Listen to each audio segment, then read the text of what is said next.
फूल दिया भौरा जूठार लाया अड़हुल का फूल दिया भौरा जूठार मैं तो हो गई लाचार मोरी मैया पाँव कैसे पढ़ूं दुर्गे मैया मोरी मैया पाँव कैसे पढ़ूं दुर्गे मैया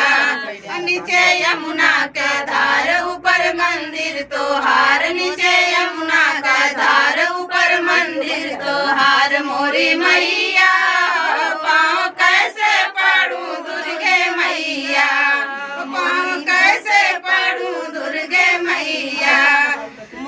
गंगा का जल दिया मछली जूठार लाया गंगा का जल दिया मछली जूठार मरो हो गई लाचार मोरी मैया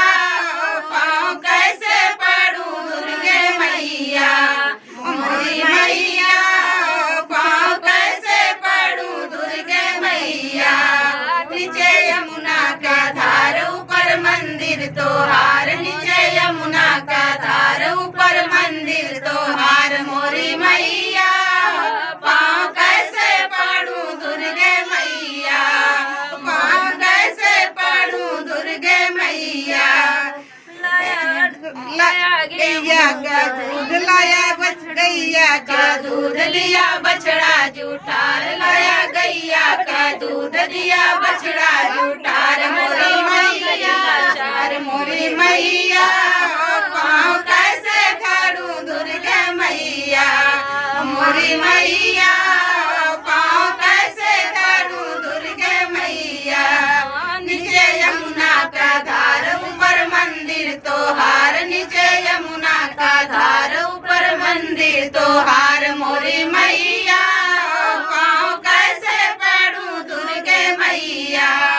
पाँव कैसे पढ़ूं दुर्गे मैया लाया गेहूं का रोट दिया सुगना जूठार लाया गेहूं का रोट दिया सुगना जूठार मैं तो हो गई लाचार मोरी मैया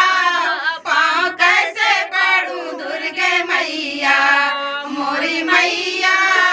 पाँव कैसे पढ़ूं दुर्गे मैया नीचे यमुना का धार ऊपर मंदिर तोहार नीचे यमुना का धार ऊपर मंदिर तोहार मोरी मैया पाँव कैसे पढ़ूं दुर्गे मैया